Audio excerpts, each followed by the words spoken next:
Hey guys, क्या आप जानते हो जब आप किसी से कहते हो कुछ तो है जो वह जानना चाहता है, कुछ तो बात है जो वह मुझे नहीं बताता है, कोई तो बात है जो तुम मुझसे मिलना नहीं चाहते हो। इस तरह के सेंटेंसेस को इंग्लिश में कैसे बोलते हैं?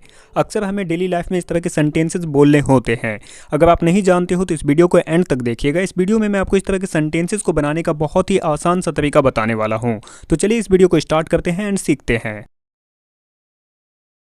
गाइज, सच बताऊं तो इस तरह के सेंटेंसेस को बनाना सच में बहुत आसान है। आपने बस छोटी सी बात याद रखनी है। जब भी किसी सेंटेंस में कुछ तो है जो, कुछ तो बात है जो, या कोई तो बात है जो आए तो आप देयर इज समथिंग डैट का यूज कर सकते हो। आपने इस पहचान को याद रखना है। कुछ तो है जो, कुछ तो बात है जो, या कोई तो बात है जो के लिए देयर इज समथिंग डैट का यूज किया जाता है।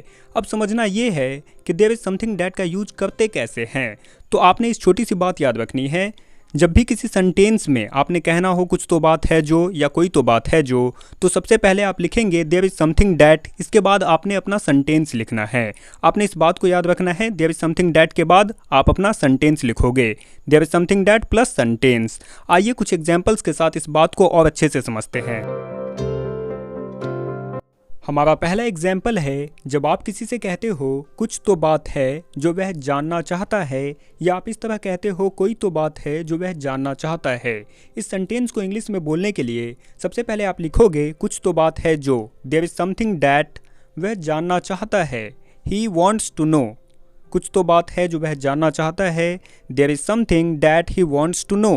अगला सेंटेंस है, जब आप किसी से कहते हो कोई तो बात है जो तुम मुझसे मिलना नहीं चाहते हो, या आप इस तरह कहते हो कुछ तो बात है जो तुम मुझसे मिलना नहीं चाहते हो, तो आप इस सेंटेंस को इंग्लिश में बोलेंगे। सबसे पहले आप लिखोगे देयर इज समथिंग डैट, कुछ तो बात है जो, देयर इज समथिंग डैट, तुम मुझसे मिलना नहीं चाहते हो, you don't want to meet me. There is something that you don't want to meet me. अगला सेंटेंस है, जब आप किसी से कहते हो कुछ तो बात है जो वह मुझे नहीं बताता है, या कोई तो बात है जो वह मुझे नहीं बताता है, तो आप इस सेंटेंस को इंग्लिश में कहेंगे देयर इज समथिंग डैट, वह मुझे नहीं बताता है, ही डजंट टेल मी। कोई तो बात है जो वह मुझे नहीं बताता है, there is something that he doesn't tell me.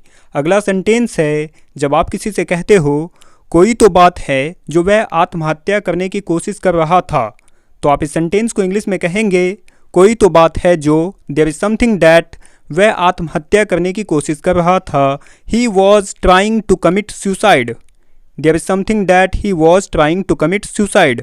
अगला सेंटेंस है, जब आप किसी से कहते हो कुछ तो बात है जो वह छिपाने की कोशिश कर रहा है, तो आप इस सेंटेंस को इंग्लिश में कहेंगे there is something that he is trying to hide. There is something that he is trying to hide. अगला सेंटेंस है, जब आप किसी से कहते हो कुछ तो बात है जो तुम अकेले रहना चाहते हो, तो इस सेंटेंस को आप इंग्लिश में कहोगे there is something that you want to live alone. There is something that you want to live alone. Guys, इस तरह से आप बहुत सारे सेंटेंसेस को आसानी से बना सकते हो। बस आपने छोटी सी बात याद रखनी है। जब भी किसी सेंटेंस के अंत में कुछ तो बात है जो, कोई तो बात है जो, या कुछ तो है जो आए तो आप देयर इज समथिंग डैट का यूज़ करेंगे। देयर इज समथिंग डैट के बाद आपने अपना कंप्लीट सेंटेंस लिखना है। अब एक सेंटेंस आपके प्रैक्टिस के लिए यहाँ दिया गया है, इसे बनाकर कमेंट करें एंड प्लीज़ इस वीडियो को लाइक करें, अपने सभी दोस्तों के साथ शेयर करें।